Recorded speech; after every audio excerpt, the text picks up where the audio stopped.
Friends, video start చేసే ముందు ఈ వీడియోను లైక్ చేయండి. అదేవిధంగా జెన్యూన్ అండ్ లేటెస్ట్ వీడియోస్ కోసం మన ఛానల్ని సబ్స్క్రైబ్ చేయండి. అదేవిధంగా బెల్ ఐకాన్ ట్యాప్ చేయండి. మీకు ఆల్ నోటిఫికేషన్ వస్తుంది. ఆల్ పైన ట్యాప్ చేయండి. Hi friends, welcome back to our channel. So friends, మనకు రైతు రుణమాఫీకి సంబంధించి లేటెస్ట్గా బ్రేకింగ్ అప్డేట్ అయితే రావడం జరిగిందనమాట. కంప్లీట్ ఇన్ఫర్మేషన్ వీడియోలో తెలుసుకుందాం. ప్రతి ఒక్కరు సపోర్ట్ చేయండి, లైక్ చేయండి, కామెంట్ చేయండి, మీ ఫ్రెండ్స్ కూడా షేర్ చేయండి. అయితే మనకు 2 లక్షల రుణమాఫీపై కీలక ప్రకటన చేయడం జరిగిందనమాట. గణతంత్ర దినోత్సవ వేడుకల్లో మనకు గవర్నర్ తమిళిసై కీలక ప్రకటన చేయడం జరిగిందనమాట 2 లక్షల రుణమాఫీకి సంబంధించి. అయితే మనకు రైతులకు ఇచ్చినటువంటి హామీలు నెరవేర్చడానికి తమ ప్రభుత్వం కట్టుబడి ఉందని స్పష్టం చేశారు. 2 లక్షల వరకు రుణమాఫీకి బ్యాంకులతో సంప్రదింపులు జరుగుతున్నాయని తెలిపారు.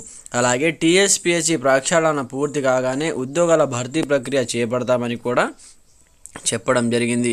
ఉద్యోగాల భర్తీపై యువత ఎలాంటి అపోహలకు గురి కావద్దని సూచించారు.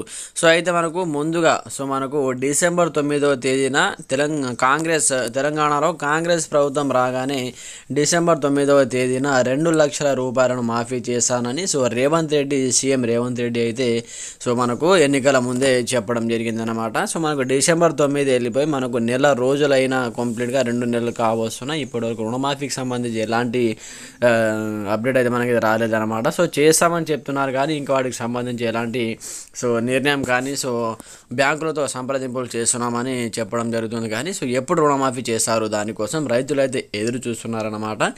మనకు కంప్లీట్గా వడ్డీతో కలిపి 2 లక్షల రూపాయల వరకు రుణమాఫీ చేస్తామని ఆల్రెడీ ప్రభుత్వం అయితే ప్రకటించింది. కాబట్టి త్వరలోనే కంప్లీట్గా మనకు ఈ రైతు రుణమాఫీకి సంబంధించి రైతుల ఖాతాలో జమ చేస్తామంటూ కూడా చెప్పడం జరిగిందనమాట. ఏ రైతు కూడా టెన్షన్ పడాల్సిన అవసరం లేదు.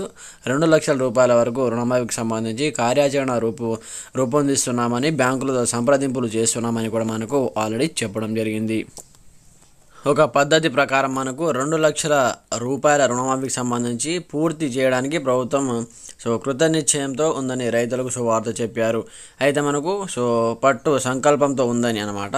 చేయడానికి ప్రభుత్వము రైతులకు శుభవార్త చెప్పడం జరిగిందనమాట. అంతేకాకుండా రైతు భరోసా పథకాన్ని కూడా సంపూర్ణంగా అమలు చేయడానికి కసరత్తు జరుగుతోందని కూడా స్పష్టం చేశారు. రుణమాఫీతో పాటు మనకు ఇచ్చినటువంటి రైతు బంధు పేరును రైతు భరోసాగా మార్పు చేయడం జరిగింది. కాబట్టి రైతు భరోసా పథకాన్ని కూడా సంపూర్ణంగా అమలు చేయడానికి కూడా కసరత్తు ప్రభుత్వం చేస్తుందని కూడా స్పష్టం చేశారు.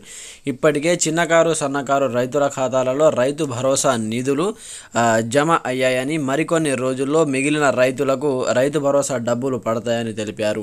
అయితే మనకు ఈ రైతు బంధుకు సంబంధించి కూడా ఇక్కడ రైతు భరోసాగా పేరు మార్చారు. కాబట్టి ఈ రైతు బంధు డబ్బులు కూడా ఇప్పటికే చిన్నకారు సన్నకారు రైతుల ఖాతాలు జమ చేశామని, మరికొన్ని రోజుల్లో మిగిలిన రైతుల ఖాతాలో కూడా రైతు బంధు జమ అవుతుందని తెలిపారు.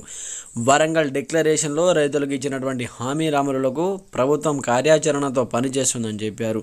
రైతుల విషయంలో తమ ప్రభుత్వం ఇచ్చిన మాటకు కట్టుబడి ఉందని మరోసారి స్పష్టం చేశారని చూసుకోవచ్చు. ఫ్రెండ్స్, మనకు రైతు రుణమాఫీకి సంబంధించి బ్యాంకులతో సంప్రదింపులు చేస్తున్నామని చెప్పారు. అలాగే మనకు రైతు బంధు డబ్బులు ఇంకా ఎవరెవరికి పడలేదు, ఎన్ని ఎకరాల వరకు పడ్డాయి, ఎంతమందికి పడ్డాయి కింద కామెంట్ సెక్షన్లో తెలియజేయండి. కంప్లీట్గా మనకైతే రైతు బంధు డబ్బులు జమ చేస్తున్నారన్నమాట. 2 ఎకరాల పైన వాళ్ళకు కూడా డబ్బులు పడుతున్నాయి. ఒకసారి మీరు చెక్ చేసుకోండి, కింద కామెంట్ సెక్షన్లో తెలియజేయండి ఎవరెవరికి వచ్చాయి, ఎవరికి రాలేదు, మీ ఊరు పేరు, జిల్లా, అలాగే మీకు ఎన్ని ఎకరాలు ఉంది. అలాగే ఎలాంటి అప్డేట్ వచ్చినా మన ఛానల్లో వీడియో అయితే పోస్ట్ చేయడం జరుగుతుంది. ప్రతి ఒక్కరు సపోర్ట్ చేయండి, లైక్ చేయండి, కామెంట్ చేయండి. కొత్తగా చూసిన వాళ్ళు కూడా సబ్స్క్రైబ్ చేసి మీ ఫ్రెండ్తో షేర్ చేయండి. Thanks for watching this video. జై హింద్.